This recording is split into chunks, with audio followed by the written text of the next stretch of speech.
top 5 league winners for you that no one expected. So I'm going to start with Tank Dell.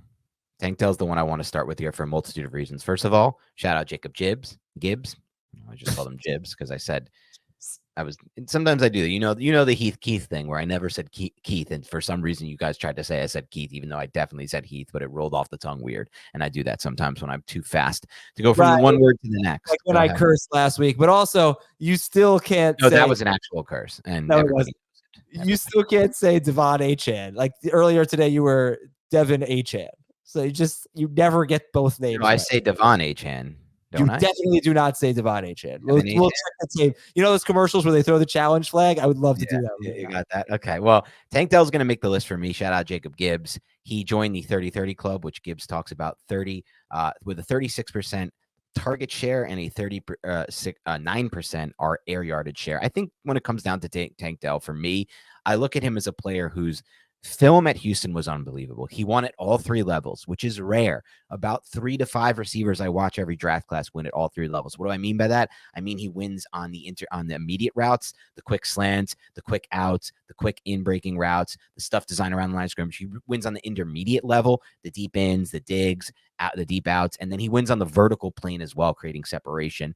And he does it against man coverage as well. And this is why CJ Stroud made it a point to tell the Texans to draft this guy. This is why CJ Stroud looks for him in big moments. This is why CJ Stroud is going to continue to come his way with the football. We see it in the target share percentages. We see it in the air yardage percentage. He can beat you in a multitude of ways, Tank Dell. Just because he's 5'8", doesn't mean he's only a slot receiver. He proved that at Houston. He's proven already at the NFL level. So I think he can be one of these league winners no one expects to be over the stretch run, just dominating targets, making big plays, making bomb touchdowns for the Texans down the line as that offense continues to grow and as CJ Stroud continues to dominate. So he was the guy I wanted to put top of my list, Adam. Another guy I want to throw in there next on the list is Trey McBride.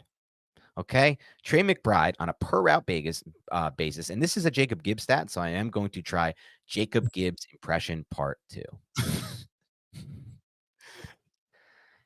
Yeah, Adam, a guy I really want to talk about, Trey McBride. So, well, on a per target, it'd be more like the guy I really want to talk about is Trey McBride.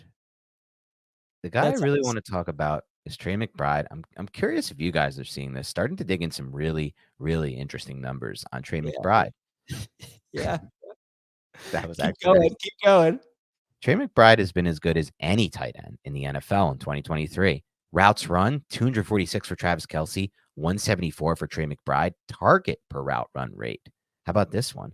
Kelce, 29%. Trey McBride, 28%. Yards per route run.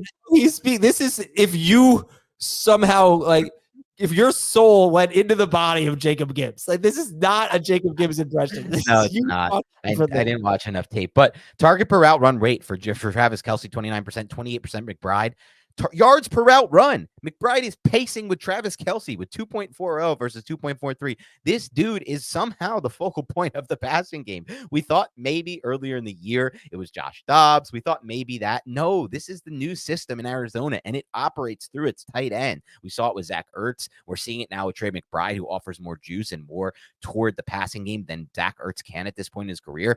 We saw it with a new quarterback with the change from Dobbs to Kyler Murray, and I don't see any reason why it won't continue. He's pacing, putting up big elite type numbers and getting crazy amounts of target share and targets. So I think Trey McBride could essentially be the league winner, another league winner that no one expects. That was Dan's Gibbs impression.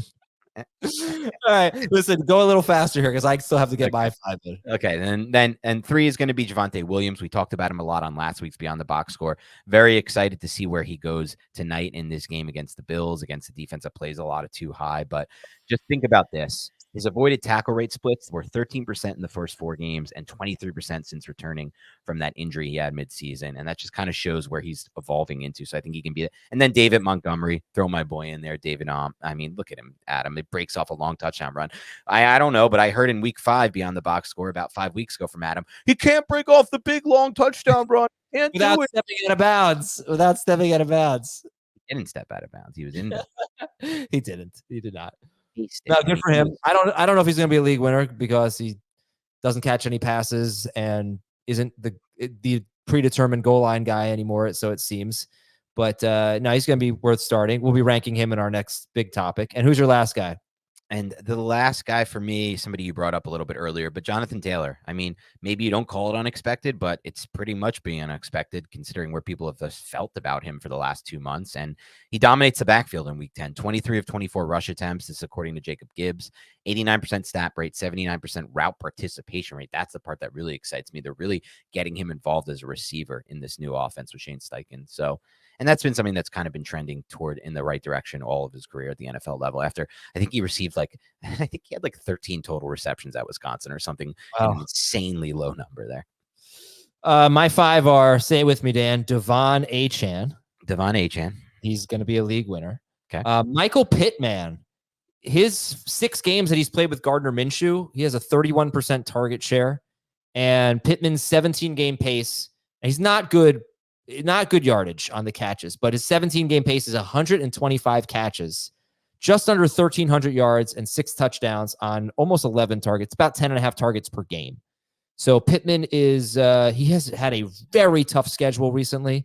Cleveland, New Orleans, Carolina, and New England, actually. I mean, they give up a lot of points to wide receivers, but go look at who they've played. They've played maybe the hardest wide receiver schedule, and he's come through with big games, good or big games in every one. His schedule gets easier after this. So Pittman's going to be a league winner.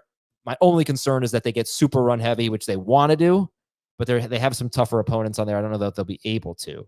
Trey McBride and Dalton Kincaid I put on there, but they are pretty interesting because if things stay the way they are, then Kincaid and McBride are going to be awesome.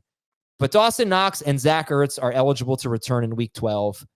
I haven't heard anything on either of them. I would assume Knox stays out a little longer than that because he had surgery. But I don't know what happens when those guys come back. I feel like for Arizona, it won't be a big deal. That'll be McBride. For Buffalo, they might go back to the way things were because as much as we like it for Kincaid, there's a lot of talk. What's wrong with Buffalo's offense? I think they really value Dawson Knox and their 2 tight end sets. So I could see Kincaid falling off, but we'll see.